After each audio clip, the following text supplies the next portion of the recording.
नेहरू जी के खिलाफ व्हाट्सएप पे गंदा ज्ञान बांटने वाले लोगों, इतनी शर्म लिहाज रखो कि यही वो नेहरू था जिसने आजादी के बाद पहली सरकार बनाई तो पूर्ण बहुमत की सरकार होने के बाद भी 5 ऐसे मंत्रियों को शपथ दिलाई जो कांग्रेस के नहीं थे। वाह।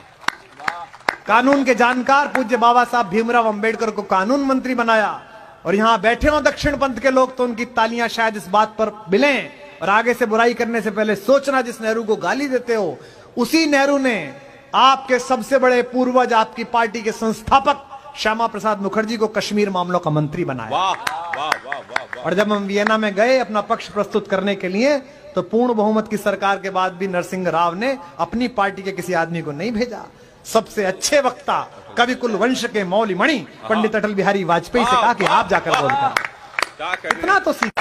नेहरू जी का जन्मदिन था, सारे बड़े कवि आए हुए थे हिंदुस्तान के। बच्चन जी ने कवि गोष्ठी रखी थी, नागार्जुन आए हुए थे किसी संदर्भ में, नागार्जुन मिलने गए थे बच्चन जी से, तो इंदिरा जी उनको सुन चुकी थी शांति निकेतन में, इंदू कहते थे, तो इंदू जी बुलाने आई कवियों को कि भैया प्रोग्राम शुरू होने वाला, जैसे आपको हमको तबस्सुम जी कहने आई थी आइए।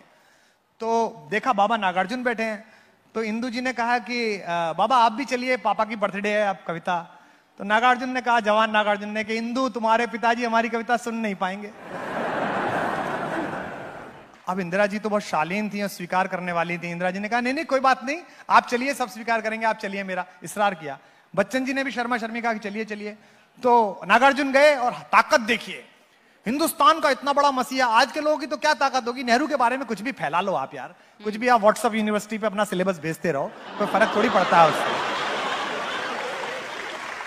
हिंदुस्तान की आजादी के आंखों को भाखड़ा नागल बांध और IIT IIM का ख्वाब देने वाला आदमी अगर आपको पसंद नहीं है तो ये आपकी दिक्कत है भाई, हमारी दिक्कत नहीं है। ये आपकी दिक्कत है। रेखता वालों, क्या कहने वाले का कलेजा होगा और क्या सुनने वाले का जब्त होगा। वो आदमी जिसे नासिर टीटो दोनों सलाम करते थे, वो आदमी जिसे अमेरिका और रूस अपने खेमे में लेना चाहते थे, वो आदमी जो गांधी का दत्तक पुत्र माना जाता था, वो आदमी जिसे प्रोफेसर लास्की प्यार करते थे, इकोनॉमिक्स के, लंदन कॉलेज ऑफ इकोनॉमिक्स के, उस आदमी को सामने बिठाकर एक नौजवान शायर नागार्जुन ने कविता पढ़ी, वतन बेचकर पंडित नेहरू फूले नहीं समाते हैं, फिर भी गांधी की समाधि पर झुक झुक फूल चढ़ाते हैं। और ये नेहरू ने सुनी। ज्यादा बड़ी ताकत यह है कि नेहरू ने सुनी, और उसके बाद नेहरू ने यह नहीं कहा कि इनको ईडी का सामान भेज दो, इनके घर CBI भेज दो, इनके घर पुलिस भेज दो, ये नहीं कहा नेहरू ने।